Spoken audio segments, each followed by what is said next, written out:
Welcome to this session on C programming where I will discuss on how to develop a C program to print the Fibonacci series. Fibonacci series is a series where the next term is the sum of the previous two terms. And one more property of Fibonacci series is the first two terms of the series are 0 and 1 respectively. So 0 is always the first term and 1 is always the second term. In order to find more terms, what we have to do? We have to take the sum of the previous two terms. Let's take the example. So this is the first term which is 0. This one is the next term which is 1. So first two terms are fixed. In order to find the third term, what I have to do? I have to add previous two terms. That is, I have to add 0 and 1. So 0 plus 1 comes to be 1. This is the third term. In order to find the next term, what I have to do? I have to add this one with this one. So it is 2. The next term is found by adding previous two terms which are 1 and 2. So 1 and 2 gives 3 as addition. The next term is 2 plus 3 which is 5. The next term is 3 plus 5 which is 8. One more term is 5 plus 8. It is 13. And this series goes on and on. So we will develop a C program where this series will be found. Now what we are going to do, we will ask the user to enter the number or enter the number of terms. Means how many terms you want to have in the series. The user will enter that value and accordingly we will develop a program. So for that purpose, let us move to the programming part. The first statement as usual is inclusion of a header file. stdio.h is a header file which is to be included. It is followed by writing the main function. So int main statement is written and the body of main function begins here. As usual, the first statement is always declaration of variable.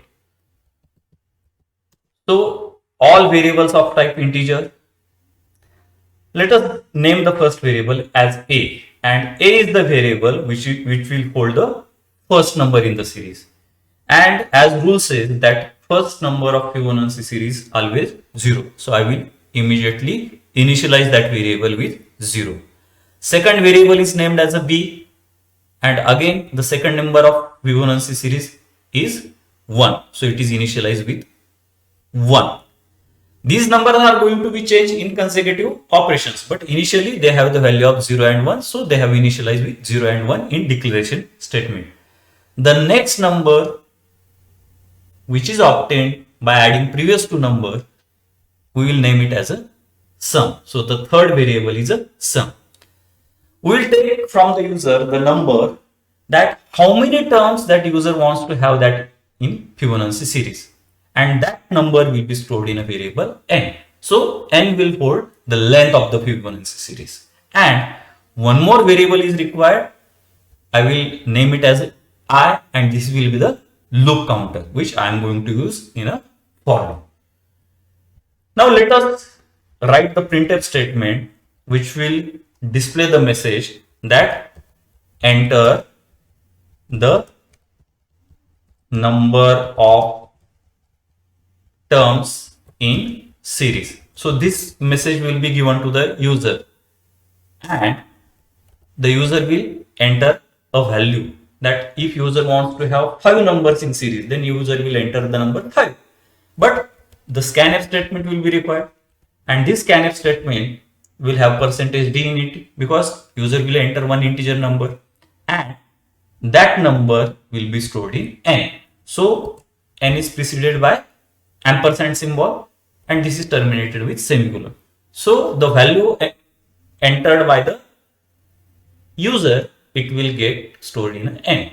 In short, n will hold how many terms user wants to have that in series.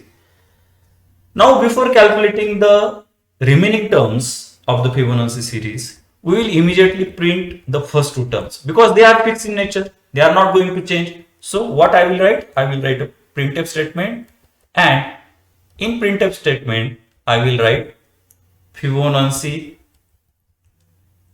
series colon, and it is followed by %d. I will apply some space so that numbers become readable, and %d one more time. Why I have written %d twice? Because the two numbers are fixed in Fibonacci, first two numbers. First one is A and second one is B. So A and B variable names are also written. So first two numbers get printed. Now it's time to write the for loop. And this for loop will help us to calculate the remaining terms in the Fibonacci series. So a loop counter I is initialized with 1. Then it is followed by the condition. The condition which is written is I less than equal to n minus 2. And it is followed by increment operator I plus plus. Then the body of for is.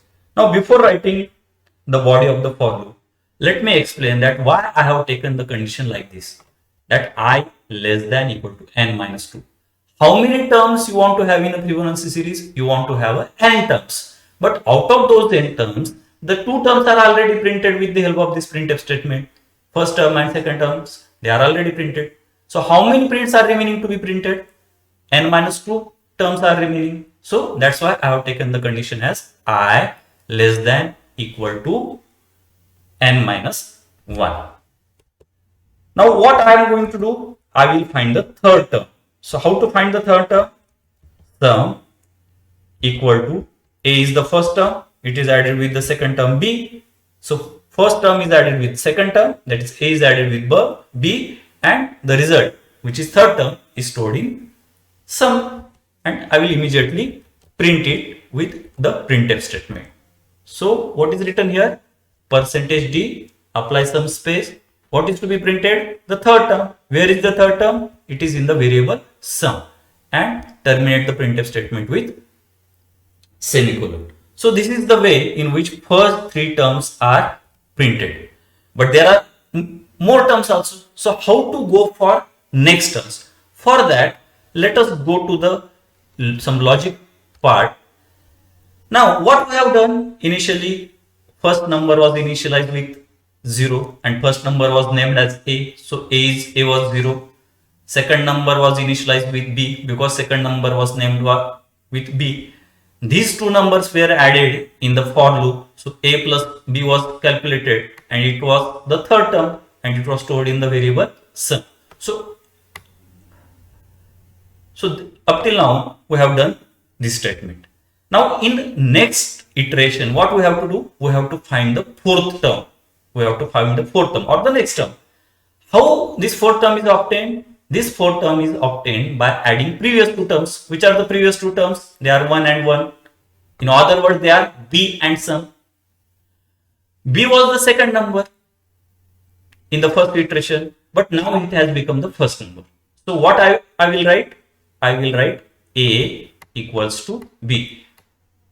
In first case, we added A plus B, but now I want to add B plus sum. So B is the first term now, but we call first term as A. So B is the new A. So that's why I have written A is equal to B. Similarly, sum was the third term, but in order to calculate the fourth term, sum is the second term. So sum is the new B. Sum is the new B. So B is equal to previous term. And these things are to be repeated for every next term. So let us move to the for loop.